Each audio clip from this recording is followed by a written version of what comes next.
Bienvenue. Aujourd'hui, on se penche sur un sujet médical sérieux où la rapidité est vraiment cruciale, la méningite bactérienne.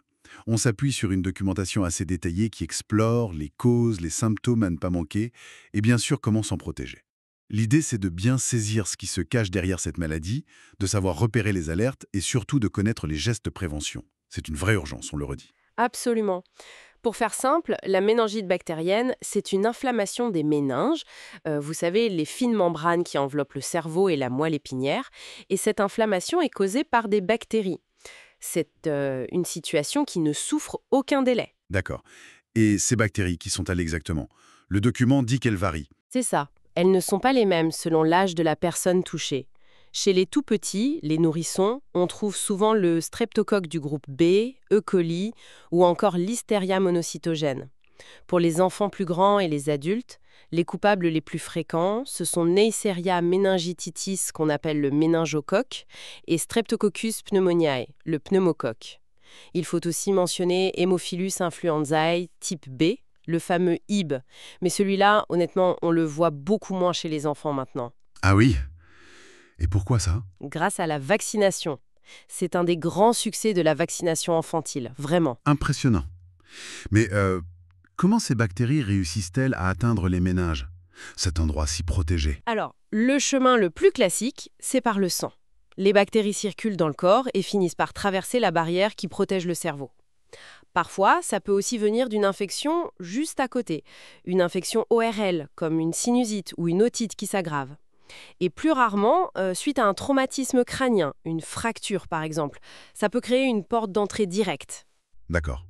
Parlons des symptômes. Le document insiste beaucoup sur le fait qu'ils apparaissent souvent de manière brutale. Quels sont les signaux d'alarme chez un adulte? Ce qui doit faire tilt immédiatement. Chez l'adulte, c'est souvent un trio assez caractéristique et qui arrive vite.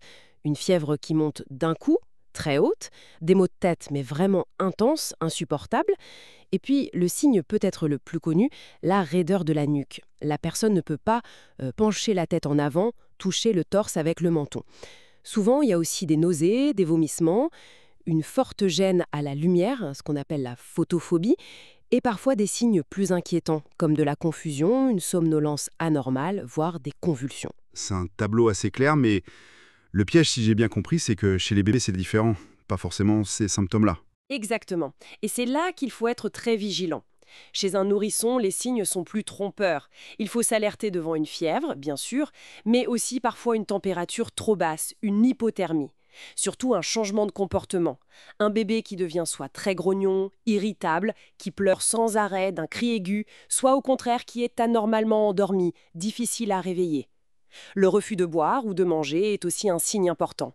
Et puis, il y a la fontanelle, cette partie molle sur le dessus du crâne qui peut être bombée, tendue. Ça, c'est très évocateur. Les convulsions sont aussi possibles, bien sûr. On a aussi lu quelque chose d'assez effrayant dans le document, le purpura fulminans.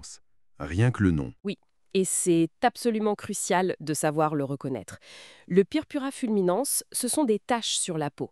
Elles commencent souvent petites et rouges, puis elles s'étendent, deviennent violettes, voire noires.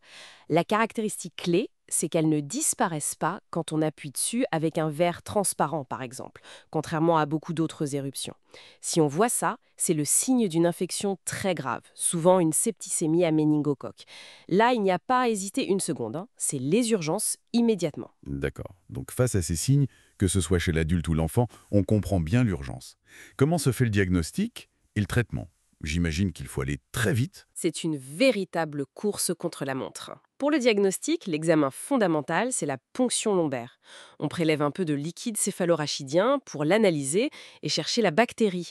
On fait aussi des prises de sang, des hémocultures pour voir si la bactérie est dans le sang, et parfois une imagerie du cerveau, scanner ou IRM peut être utile. Et le traitement, on démarre tout de suite. Impérativement, on n'attend même pas tous les résultats pour commencer les antibiotiques. C'est une urgence vitale. On administre des antibiotiques puissants par voie intraveineuse, souvent des céphalosporines de troisième génération, qui sont efficaces contre les bactéries les plus courantes. On ajoute parfois des corticoïdes pour essayer de réduire l'inflammation et donc le risque de séquelles comme la surdité, l'épilepsie ou des troubles cognitifs. Si c'est un méningocoque, il faut aussi isoler le patient pour éviter la contagion. Et bien sûr, les cas les plus graves nécessitent une prise en charge en réanimation. On comprend pourquoi il faut agir vite. Le risque de séquelles ou de décès est réel si on perd du temps. Malheureusement, oui, tout retard de traitement augmente considérablement ces risques. Heureusement, il y a la prévention. Comment on peut éviter d'en arriver là? Le document met vraiment l'accent sur la vaccination. C'est l'arme numéro 1, sans aucun doute. La vaccination a radicalement changé la donne pour certaines formes de méningite. On a des vaccins efficaces contre le pneumocoque, contre plusieurs types de méningocoques. Les sérogroupes A, C, W, Y sont dans un vaccin et il y a un vaccin spécifique contre le méningocoque B qui est recommandé notamment pour les ados, les jeunes adultes. Et bien sûr, le vaccin contre l'hémophilus influenza B, le fameux HIB, qui est inclus dans les vaccins de base des nourrissons et qui a fait quasiment disparaître cette méningite chez les petits. C'est une victoire majeure de santé publique. Vraiment. Et en plus des vaccins, est-ce qu'il y a des gestes du quotidien qui aident, des choses simples? Oui, bien sûr. Les mesures d'hygiène de base, ça compte toujours. Se laver les mains souvent et correctement. Éviter de partager les objets personnels qui vont à la bouche. Verre, couvert, brosse à dents. C'est du bon sens, mais ça limite la transmission des microbes en général, y compris ceux qui peuvent causer la méningite. Et si on a une infection respiratoire, tousser dans son coude, utiliser des mouchoirs jetables, porter un masque si nécessaire. D'accord. Et il y a aussi l'antibioprophylaxie, c'est ça? C'est quoi exactement? Oui, c'est le troisième volet de la prévention, plus ciblé. L'antibioprophylaxie, c'est un traitement antibiotique préventif.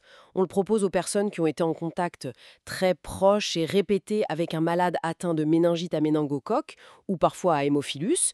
C'est souvent une dose unique d'antibiotiques pour tuer la bactérie qu'ils pourraient porter dans leur gorge sans être malades et ainsi éviter qu'ils nous la transmettent à d'autres ou ne tombent malades eux-mêmes. C'est pour casser la chaîne de transmission. Très clair. Donc, pour résumer, la méningite bactérienne, c'est une urgence médicale absolue.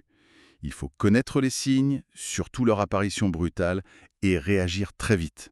Mais le plus important, c'est qu'on peut largement la prévenir, principalement grâce aux vaccins qui sont vraiment efficaces et aussi avec des gestes d'hygiène simples. Exactement. Et ce qui est assez frappant et qui invite à la réflexion, c'est de voir l'impact incroyable qu'a eu la vaccination, par exemple contre le HIB.